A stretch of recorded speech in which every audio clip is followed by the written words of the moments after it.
আসসালামু আলাইকুম সুপ্রিয় দর্শক। আচ্ছা, আপনি কি বিশ্বাস করেন যে আপনার দেশ আমার দেশ বাংলাদেশের মধ্যেও একজন মানুষ ধর্মত্যাগ করে ইসলাম ধর্মে আসার কারণে তাকে পোড়ানো হতে পারে বা তাকে নির্যাতন করা হতে পারে? হ্যাঁ, এরকমই একটা ঘটনার সাক্ষী আমি নিজে। আর কি সাক্ষী বলতে আমি শুনে হতবাক, আমি বিশ্বাস করতে নারাজ, অপ্রস্তুত, টোটালি অপ্রস্তুত। আমার দেশ বাংলাদেশের মধ্যেও একজন মানুষ হিন্দু ধর্ম থেকে মুসলমান হয়েছে স্বেচ্ছায়। সে সে ইসলাম ধর্ম গ্রহণ করার কারণে যতদূর শুনলাম যে ওনাকে পোড়ানো হয়েছে, ওনার গায়ে আগুন পর্যন্ত দেওয়া হয়েছে। চিন্তা করা যায়? আমি তো কোনোভাবেই বিশ্বাস করতে পারিনি।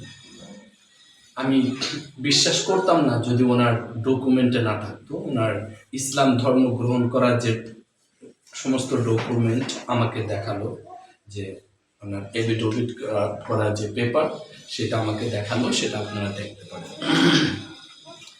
এই ভাইটির বাড়ি হলো,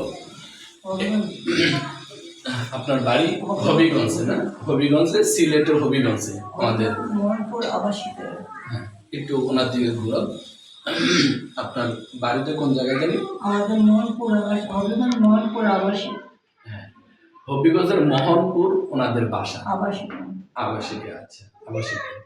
একজন মানুষ ওখানে ইসলাম ধর্ম গ্রহণ করার কারণে আমাদের 90% মুসলমানের রাষ্ট্রে ওনাকে আগুন দেওয়া হয়। এর থেকে দুর্ভাগ, এর থেকে হতভাগের আর কি ঘটনা ঘটতে পারে? আমাদের মুসলমানদের আর কত নিচে নামতে হবে? আমাদের লজ্জা শরম বা আমাদের কি বিবেকবোধ জীবনও জাগ্রত হবে না? আমার ভাইকে এভাবে আগুন দিয়ে পোড়ানো হবে, কিন্তু আমরা চুপ থাকবো? আশ্চর্য, আমি চিন্তাই করতে পারি না। তো এই ভাইয়ের সাথে অনেকক্ষণ কথা বললাম। এই ভাই আমাকে দেখে আর কি আমার মাদ্রাসার মধ্যে আসলো, কথা বললাম অনেকক্ষণ।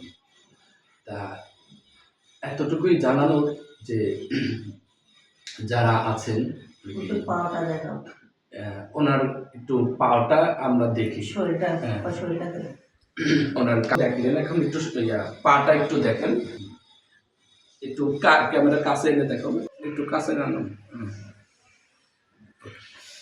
না। আমার ওই ভাইয়ের সাথে কথা বলার পরে আমি চিন্তা করলাম যে ওনাকে কোনোভাবে আর কি ডোনেশন কালেক্ট করে দেওয়া যায় কিনা, বা ওনাকে আমি পরামর্শ দিলাম যে শায়েখ আহমদুল্লাহ এখন বাংলাদেশের মধ্যে অনেক মানুষকে সহযোগিতা করতেছে, যে ওনার পর্যন্ত ওনাকে কোনোভাবে পৌঁছে দেওয়া যায় কিনা।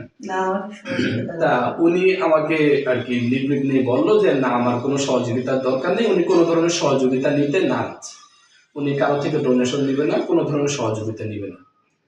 যাই হোক, আমার ভিডিওটা করার উদ্দেশ্য হলো, কিন্তু উনি মোটামুটি অসহায় অবস্থায় আছে, ওনার চলাফেরার ওরকম কোনো সামর্থ্য নাই, উনি নিতে কোনোভাবেই, তারপরেও উনি কোনো ধরনের ডোনেশন বা দান সৎকার কিছু নেবে না।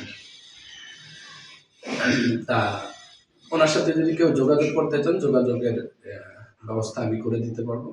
আমি শুধু এই জন্যই ভিডিওটা করলাম যে ওনাকে ইসলাম ধর্ম গ্রহণ করার কারণে আগুন দিয়ে পোড়ানো হতে পারে আমাদের দেশে।